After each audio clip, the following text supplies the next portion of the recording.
num círculo, ou seja, numa roda, para partilharmos conhecimentos acerca deste tema, porque é um tema pertinente, é um tema que afeta quase toda mulher pode se rever nesse tema, pode se reencontrar, mas para quem não se reencontrou, então pode ser uma chamada de atenção para as possíveis situações, para prevenir situações difíceis.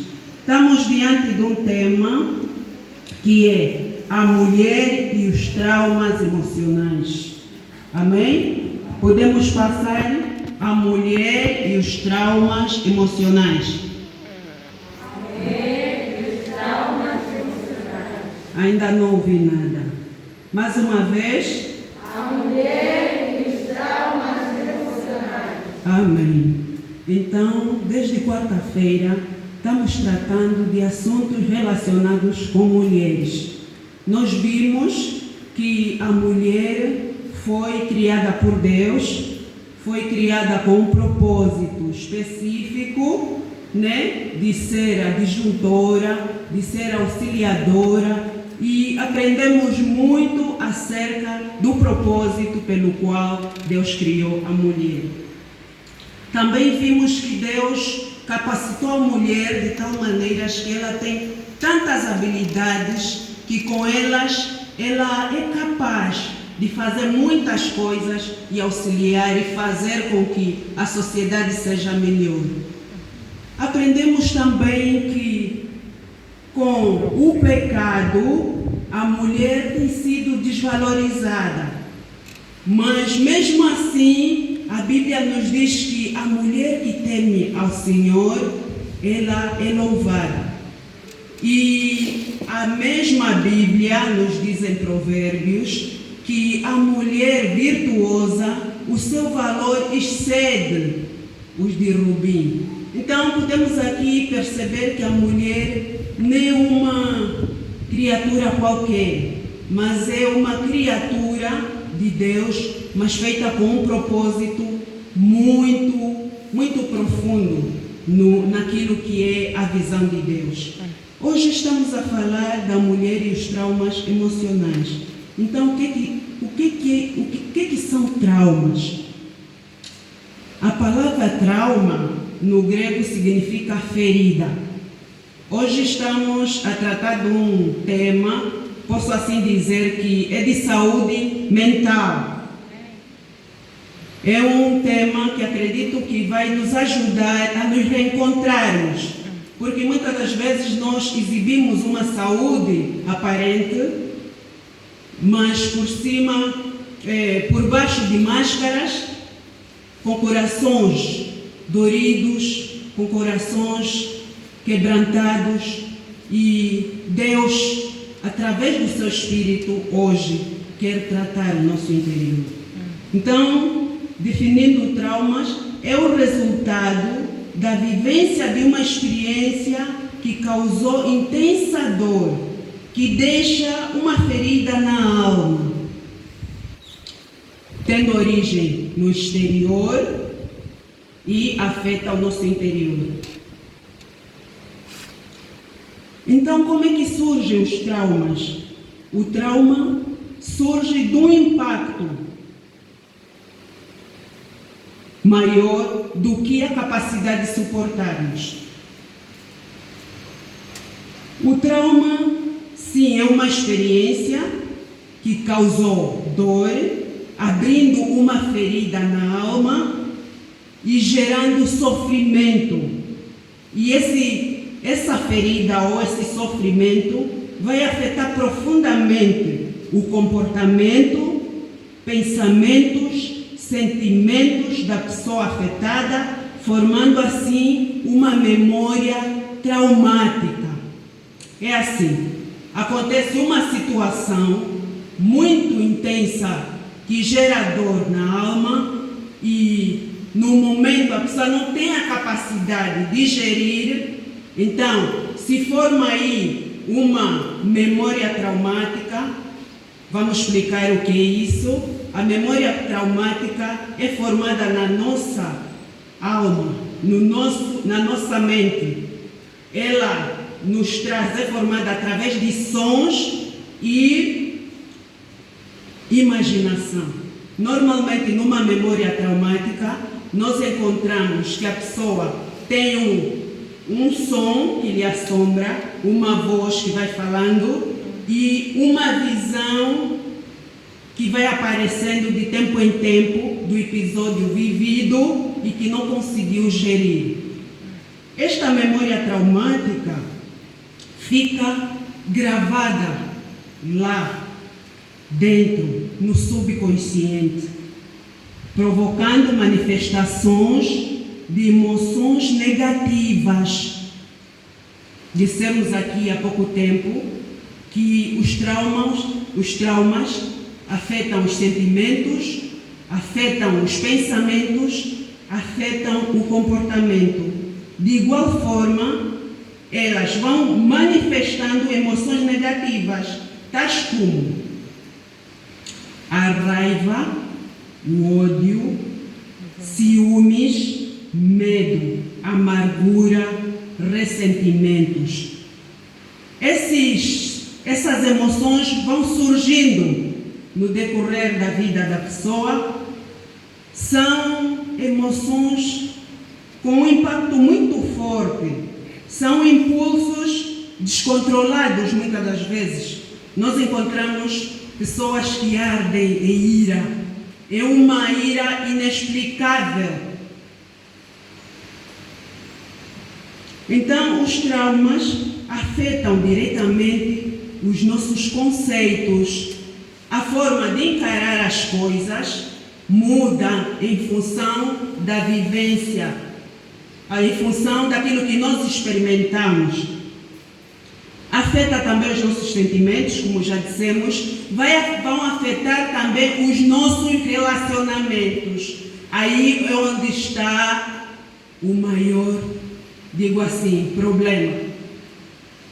Vão afetar os nossos sentimentos, os nossos relacionamentos com os outros, de modo que muitas das vezes não percebemos porque que as nossas relações se estragam do nada.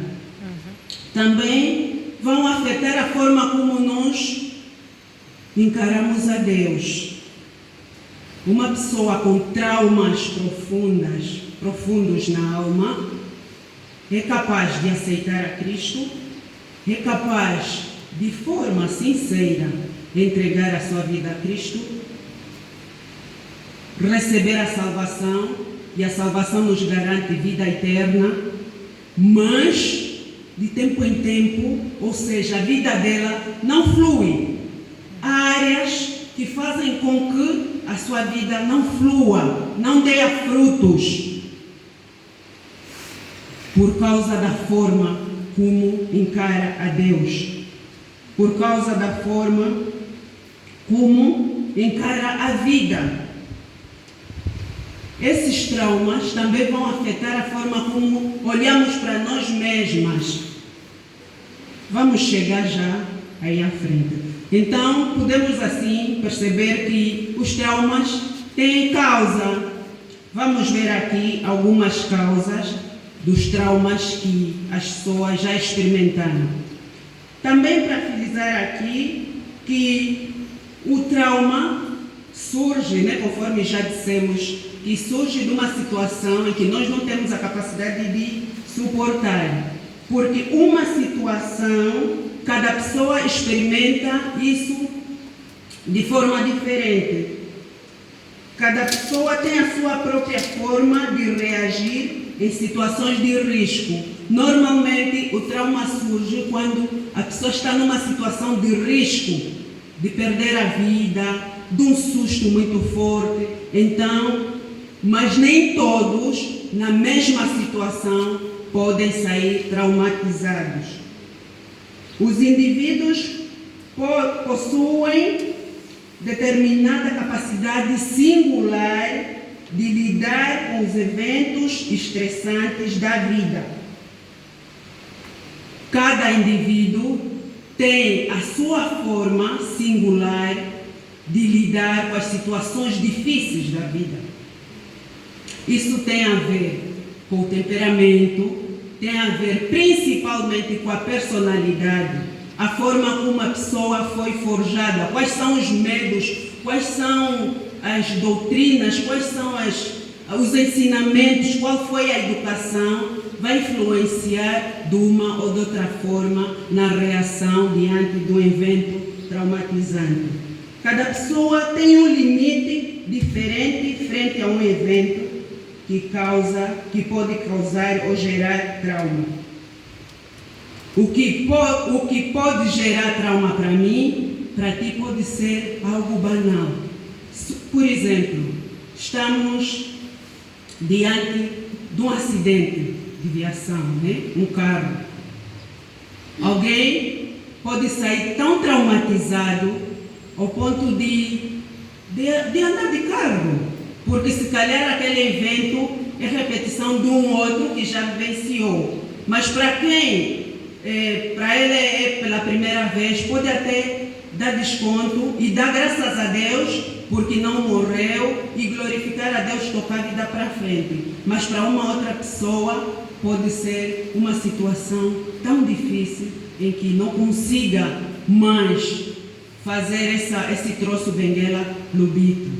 Eu me lembro, alguns anos atrás, que as faculdades só estavam em Benguela, pessoas que não fizeram a licenciatura, não porque não tinham possibilidades de fazer, mas simplesmente por causa do medo de transitar todos os dias Benguela Lubito. Muitas das vezes tem a ver com as vivências, com os episódios que as pessoas já tiveram na vida. Vamos lá, as causas. Primeira causa é mesmo esta que acabamos de explicar: acidentes, ferimentos ou ataques violentos. Esses podem criar traumas.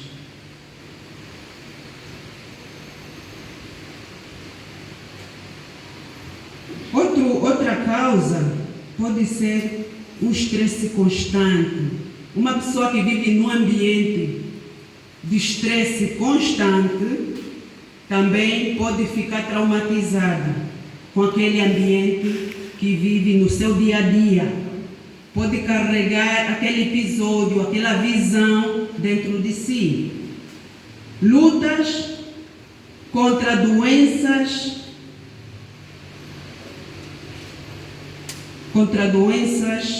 incuráveis, né? Há pessoas que já tiveram experiência de cuidar de alguém com uma doença, as médicas me ajudam, terminal, né? E há uma doença que, prontos, a ciência diz que não tem cura e a pessoa se dá conta que está carregando, tem aquela patologia. E essas pessoas normalmente, se não tiver cuidado, pode ficar traumatizada com aquela reação, quando lhe dão aquele diagnóstico acerca dessa doença. Pressão na infância.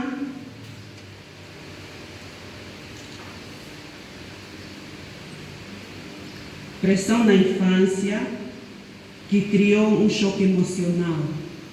Quer dizer, às vezes a criança é pressionada, sofreu uma pressão qualquer, de qualquer forma, que essa visão ou esse episódio também pode criar trauma. Sofrimento ou sofrendo um assalto criminoso. Alguém que é assaltado pode também criar traumas. Violência ou abuso sexual. Este é o mais frequente e eu gostaria de passar nesse ponto com muita mais responsabilidade, porque na verdade nesses últimos tempos nós observamos que Satanás tem jogado pesado contra as mulheres. Desde mesmo o berço, ele persegue a mulher, procura destruir a mulher neste ponto, porque ele sabe que uma violência, um abuso sexual vai marcar a vida da mulher, vai marcar profundamente. Se não houver intervenção espiritual, aquela mulher vai viver sempre com aquele episódio, vai viver sempre assombrada, vai ter aquilo que se chama aqueles fantasmas mentais que aparecem, são intrusivos, são pensamentos que de tempo em tempo aparecem e invadem a mente da mulher. Então, todo cuidado é pouco. E na verdade esse tema é mesmo para mulheres. Eu gostaria que nesse ponto falássemos mesmo, tocássemos, porque é preocupante para as mães que têm meninas, para as meninas que estão na fase da adolescência, para as meninas que já são jovens, que este trauma tem sido muito frequente. Assistir um ato de violência doméstica, por exemplo, um pai que bate constantemente na mãe, os filhos ficam traumatizados. Os filhos podem guardar esse episódio. É o que nós observamos às vezes. A mulher casa porque, prontos, o relógio social diz que deve casar, mas não está preparada porque aquilo que vivenciou no lar não lhe diz, não lhe informa, não lhe dá nenhuma motivação boa para entrar no casamento. O que é que acontece? Está no casamento, mas sempre assim atenta de que vai acontecer uma situação traumática, porque é o que ela aprendeu a observar no lar. Então, essa memória traumática de assistir atos violentos no lar ou fora do lar também podem ser causas muito notáveis hoje em dia. A morte súbita de um ente querido também pode gerar trauma. A traição de alguém que amamos, a infidelidade, esta afeta muito as mulheres. Estava tudo bem, pensávamos que estava tudo bem, de repente nos apercebemos que há infidelidade no relacionamento. Isto pode gerar traumas. Isso requer um tratamento profundo, um tratamento muito profundo para ultrapassar ou tratar desse trauma. Rompimento de um relacionamento significativo também pode gerar traumas, não só para a mulher em causa ou para o marido em causa, mas também para os filhos. Uma situação de rejeição social ou paternal. Uma vez rejeitada, a pessoa pode ficar traumatizada. Há pessoas que carregam esse trauma da rejeição. A rejeição paternal. Esta tem sido também muito frequente nesses últimos tempos, porque a criança cresce, né? É concebida, nasce, cresce, depois se apercebe que é uma criança rejeitada. Nem todas as crianças vivem uma vida normal ao saberem que o pai rejeitou quando ainda estava no ventre de sua mãe. Muitas das vezes essa memória é disfarçada. A pessoa vai levando a vida, mas está lá, sempre que se lembrar que afinal de contas o pai rejeitou, hoje ela está sem o pai porque o pai rejeitou, isso vai criando feridas na alma. Conforme eu já disse, nem para todos, depende da forma como a pessoa vai ser forjada ou vai ser orientada na vida. Mas são as possíveis causas dos traumas. O último é a crítica. Quando a pessoa é muito criticada e com muitas exigências e nunca é elogiada. essa afeta muito mais os nossos filhos. Afeta os nossos filhos, nós as mães, né, para com os nossos filhos, nós as mães, às vezes, também que passamos já por isso, então carregamos esse trauma. Se calhar fomos uma criança ou somos uma criança que faz tudo para agradar a mãe, mas nunca vem um elogio, vem sempre uma crítica. Nós fizemos com toda a perfeição, procuramos fazer as coisas de maneiras a agradar. Sempre vem críticas, sempre nos exigem muito mais, principalmente nas notas, né? Lá na escola. A criança se esforçou, se calhar no primeiro semestre ou trimestre teve notas muito baixas. De repente vem com aquelas notas, a mãe, não, precisas melhorar. A criança chega já no segundo trimestre com notas diferentes, se calhar não as tais que desejávamos, mas precisamos elogiar. E quando só as críticas, exigências é que acontecem na vida da criança, pode ficar traumatizada. Neste ponto, até aqui, quanto às causas, estamos juntas? Sim. Há muito silêncio na sala. Estou a ser percebida? Sim. Quanto aos traumas, estamos a nos rever, estamos nos reencontrando num ou noutro, noutra causa. Então, prosseguindo, podemos dizer que esses traumas, né, essas emoções, isso tudo que foi descrito aqui, pode criar depois perturbações, aquilo que chamamos transtorno. Depois de muito tempo, a pessoa pode ficar transtornada. Quais são os possíveis transtornos que acontecem? Um profundo sentimento de desvalor, quer dizer, baixa estima.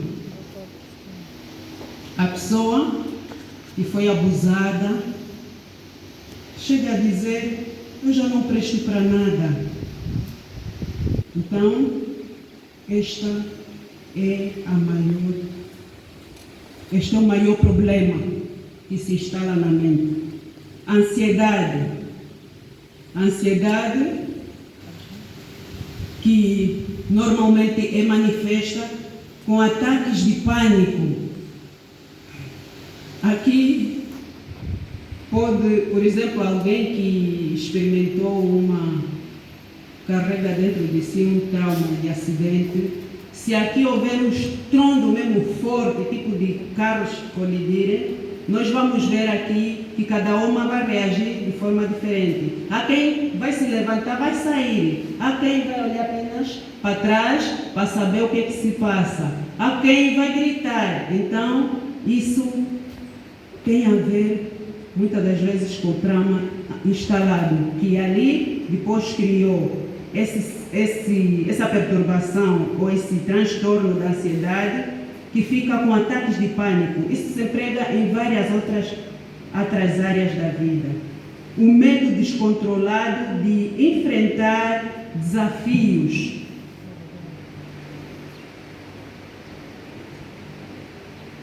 O outro ponto, incapacidade de realização. A pessoa chega a dizer que eu nunca serei nada, por causa do trauma que está lá acalcado. E nós observamos no nosso dia a dia pessoas com esse comportamento. Fogem de tudo um pouco. Nunca aceitam um desafio, nunca aceitam, tipo assim, enfrentar ou fazer alguma coisa. Sempre se vê incapaz. Então, muitas das vezes, é manifestação de um trauma já instalado. Complexo de inferioridade. Só chega a pensar que se o meu próprio pai me rejeitou, se a minha própria mãe me rejeitou, ninguém me ama. Mesmo aceitando a Cristo, muitas das vezes tem dúvidas do amor de Deus, do amor do Pai. A ver até que ponto esses traumas interferem até na nossa vida espiritual. interferem sim. Muitas das vezes não entendemos por que certos comportamentos. A pessoa está muito tempo na igreja, está sempre a ouvir a palavra, mas parece que nada acontece, nada muda, sempre a mesma pessoa, porque esses traumas, esses transtornos vão interferindo também naquilo que é a comunhão com Deus. Queria falar um pouquinho mais sobre um transtorno muito frequente, que é o perfeccionismo. Não se fala muito, mas é um comportamento que aparece muito. Normalmente deriva daquela causa que eu já disse atrás, que quando a pessoa é muito criticada e é muito exigida. Por exemplo, as primogênitas é uma característica, né, dos pais. Exigem muito das primogênitas para que sejam um exemplo, para que sejam não sei o quê, então apanham mais. Isso não estou a generalizar, né? Mas na maior dos casos isso acontece. Então, se a pessoa não tiver cuidado, pode desenvolver este sentimento de perfeccionismo. É um sentimento que gera insatisfação depois. A pessoa vai fazendo de tudo, procurando agradar, procurando fazer o melhor, mas sempre se sente insatisfeita. E chega à conclusão que tudo o que eu faço dá errado. Mas as outras pessoas podem ver que está certo, está bonito, é mesmo assim. Mas essa pessoa vê sempre defeitos naquilo que faz, naquilo que faz, principalmente. Então, podemos dizer que o que acontece com o perfeccionista quando se converte? Eu digo, infelizmente, ele transporta esse sentimento de perfeccionalismo para o seu relacionamento com Deus. E diz consigo mesmo: agora vou subir para chegar a Deus. Eu sou filha dele e desejo agradá-lo, está certo? Mas de qualquer coisa, ela vai procurar subir, vai procurar fazer tudo, vai jejuar, vai orar, vai fazer de tudo um pouco para agradar a Deus. Mas cada vez que vem à igreja, ouve a palavra, dá conta que ainda falta muito. Tipo, Deus lhe reprova, né? O que tem acontecido. Viemos para a igreja, Deus sempre nos traz algo novo, uma exortação. Afinal ainda não cheguei à perfeição, então vai continuando. Finalmente ela chega ao alto e descobre que Deus está acima de tudo.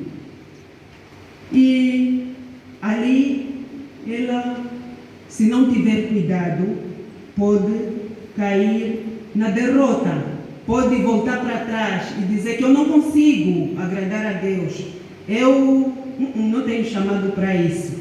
Se calhar uma de nós já experimentou isso. Amém? Estamos nos esforçando, ajustando a nossa vida com Deus. Estamos procurando acertar aí a nossa vida, mas depois percebemos que ainda falta muito. Normalmente, esse sentimento de perfeccionismo, então, interfere até na nossa relação com Deus. O complexo de perfeccionismo, sim, derrota muitos na caminhada cristã, afasta pessoas do reino de Deus. Esse é o grande perigo dessa perturbação, o perfeccionismo. Será que não vamos procurar aperfeiçoar cada vez mais as coisas? Irmãs, até certo ponto, buscar essa perfeição nas coisas é muito importante. Mas nós aqui estamos diante, irmãs, de um transtorno. Quando nós falamos de transtorno, estamos a falar já de doença, estamos a falar já de uma perturbação. E uma perturbação é algo que interfere já na nossa vida social, na nossa vida conjugal e no nosso relacionamento com os outros. Nós somos aquelas que criticam, não vê nada certo. Assim mesmo, por exemplo, olha para esta decoração, não, fizeram mal. Aí, essa cortina tinha que ficar lá na ponta. Está vendo? Nunca as coisas estão certas. E pessoas com essa perturbação, os seus cônjuges sofrem, porque dificilmente agradecem alguma coisa que eles tenham feito, não conseguem dar o espaço de que o meu marido não é perfeito e então chegou até ali e eu devo agradecer para incentivá-lo a prosseguir na caminhada, né? Prosseguirmos juntos nessa harmonia. Crianças também, com esse sentimento, são aquelas crianças que resmungam de tudo. Resmungam. Eu devia ter, eu devia ser assim. Oh, mamãe, por quê? Por quê? Por quê? Então, gera-se ali um sentimento de ingratidão que vai interferir consideravelmente na vida. Por último, queríamos ver também um trauma emocional, que é a suscetibilidade. Podemos até dizer que é a supersensibilidade. Há pessoas que são hipersensíveis, porque já sofreram muitas mágoas, então desejaram até certo ponto uma admiração, uma afeição dos outros, mas não receberam o contrário, então se tornaram tão hipersensíveis que muitas das coisas que veem, os outros não veem. Por exemplo, assim conforme estamos, eu olhar para a irmã Alice, assim, por um tempo, as pessoas hipersensíveis, ao sair daqui, vai dizer, não, aqui a Esmeralda olhou muito para mim. Deduz sempre no negativo. As pessoas hipersensíveis são aquelas que uma palavra tem muitas interpretações para ela, mas sempre do lado negativo. Não, disse aquilo para quê? É para me atingir. Disse aquilo para quê? Deduz sempre, não consegue encontrar o equilíbrio. Tipo uma conotação positiva no evento, no que acontece. Vê sempre a realidade de uma forma que os outros não veem. Sente o que os outros não sentem. As pessoas suscetíveis exigem muito agrado. Exigem atenção.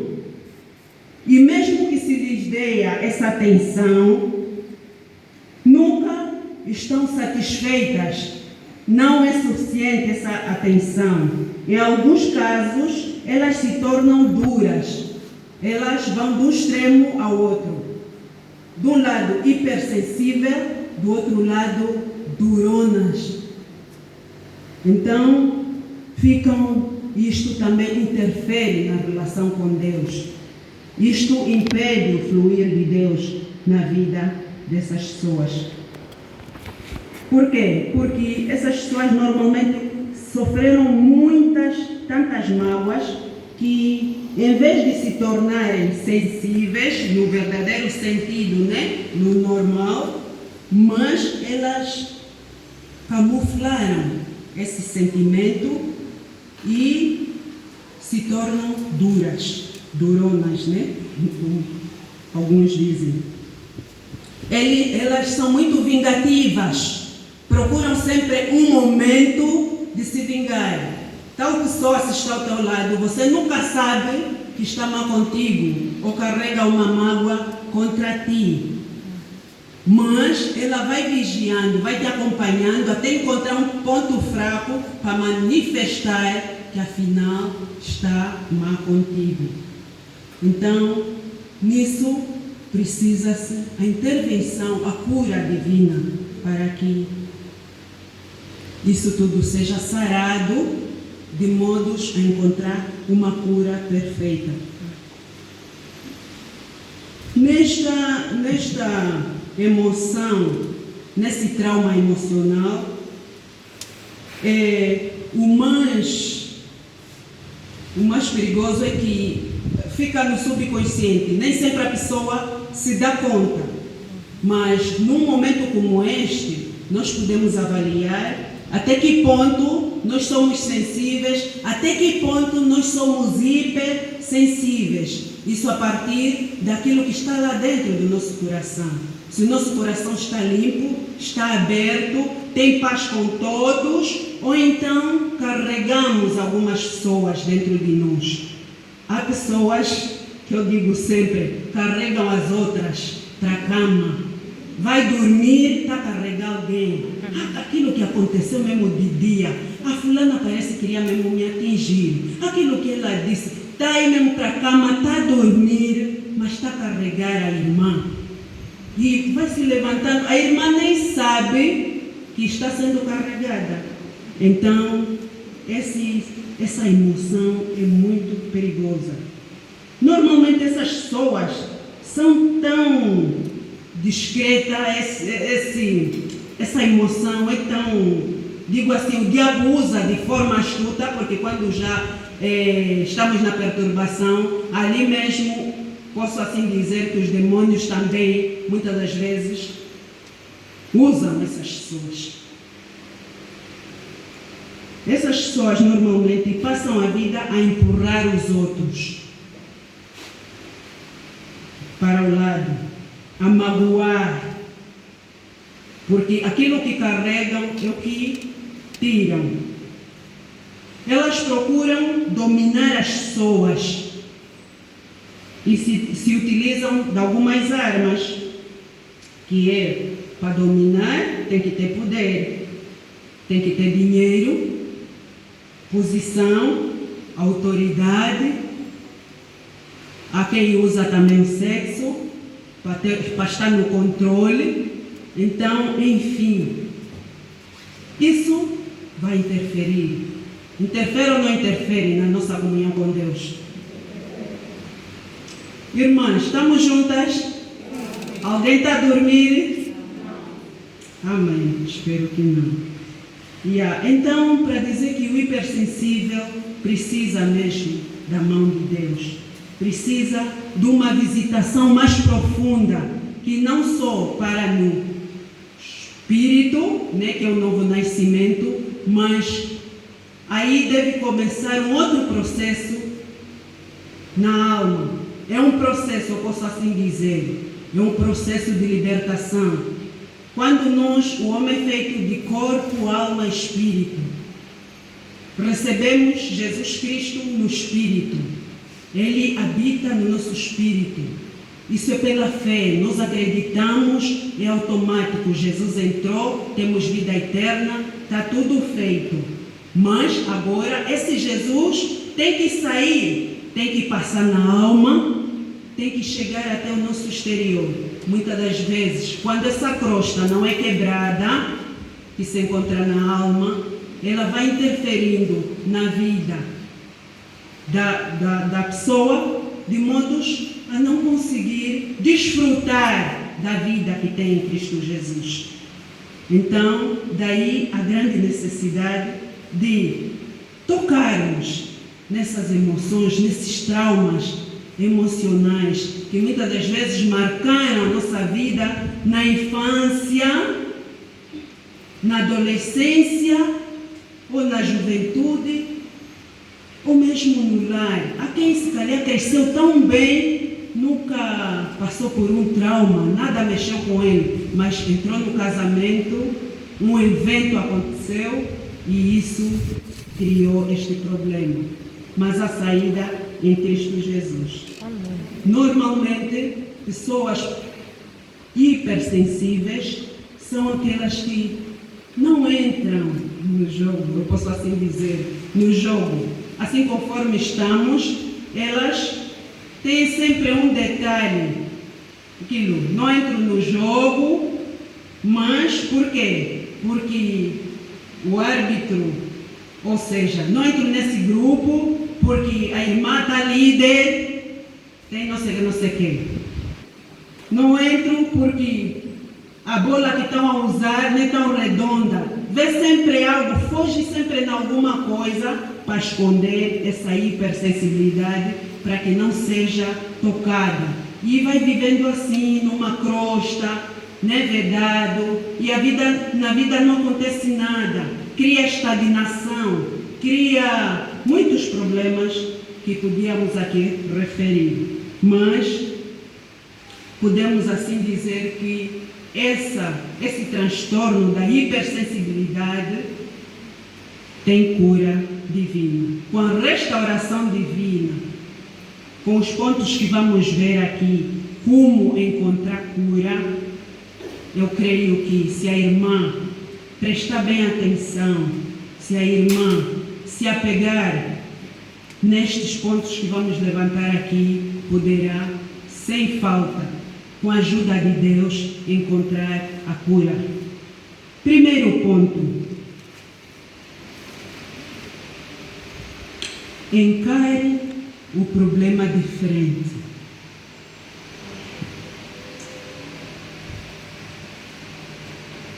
Não fuja.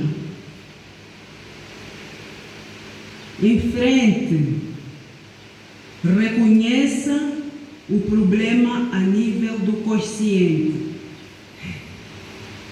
Reconheça o problema a nível do consciente. Quer dizer, é um problema que está no subconsciente, que às vezes pensamos que não existe, mas quando há uma situação traumática, nós manifestamos. Então, não nos percebemos se, na verdade, temos problema ou não temos.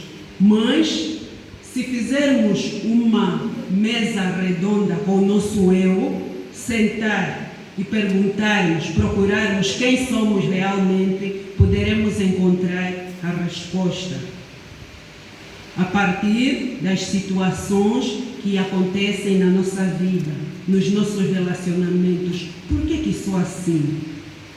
Diz mesmo aqui, Lofita, por que você é assim? Eu às vezes faço isso, principalmente no fim do dia. Eu sento, antes de me deitar, faço uma introspecção. Naquela hora no serviço, ainda respondeste por quê? Aquela conversa. Por que você fala assim? Precisas pedir perdão amanhã, naquela colega, precisas fazer isso. Volta para si mesmo, converse consigo mesmo. Vais encontrar as coisas que estão no subconsciente e virão à tona. Segundo, aceita a tua responsabilidade no facto. Talvez podes dizer que eu fui vítima nesse facto que tanto me traumatiza, né? Fui vítima. Eu, quando fui violentada sexualmente, posso assim dizer, não tinha idade. Sim, podemos aceitar. Mas as vezes que foram seguindo, os pecados que foram seguindo, não tens culpa. Ali está. Aceita a tua responsabilidade no facto. Seja responsável das suas ações. Terceiro,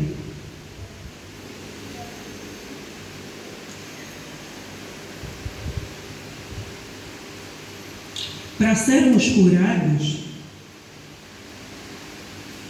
precisamos perguntar a nós mesmos se queremos realmente ser curados.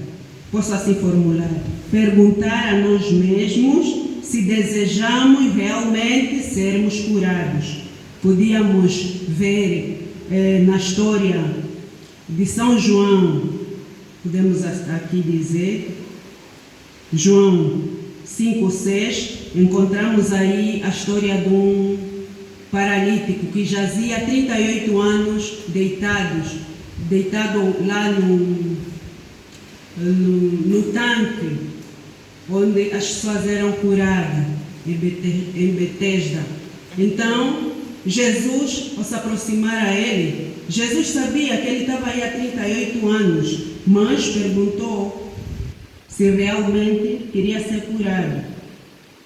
Pergunta a ti mesmo: estou disposto a encarar a minha responsabilidade no problema? Estou disposto a encarar a minha responsabilidade no problema? O outro ponto: perdoar a todos que estão envolvidos no nosso problema. Aí onde está o grande desafio. Perdoar todos que estão envolvidos no nosso problema. Podemos aqui encontrar a história de Mateus 18, 23 a 35. Encontramos aí uma história que ilustra muito bem acerca do perdão de um juiz, ou seja, de um senhor que tinha as suas posses e emprestou um valor significativo a um dos seus servos. Este, por sua vez, também tinha emprestado um valor insignificante a um outro conservo. Então, o senhor veio fazer cobranças. Ele implorou ao seu senhor e o senhor perdoou a sua dívida, esse credor. Mas, quando encontra aquele que lhe devia uma percentagem tão ínfima, ele atormentou o outro ao ponto de colocá-lo na prisão. O seu senhor, quando se apercebe dessa situação, ele diz: então eu fiz, perdoei, a tua conta aqui é tão alta e você não consegue fazer o mesmo para o teu colega, só assim dizer. Então, vais me pagar tudo. E aí uma passagem que ele dizia: foi entregue aos atormentadores. Irmãs, a falta de perdão faz com que nós sejamos entregues aos atormentadores. É a Bíblia que diz. O que significa que quando nós não perdoamos, nós ficamos vulneráveis aos demônios. Esses atormentadores não é mais nada senão os demônios que vão ficar maltratar a nossa vida. Por quê?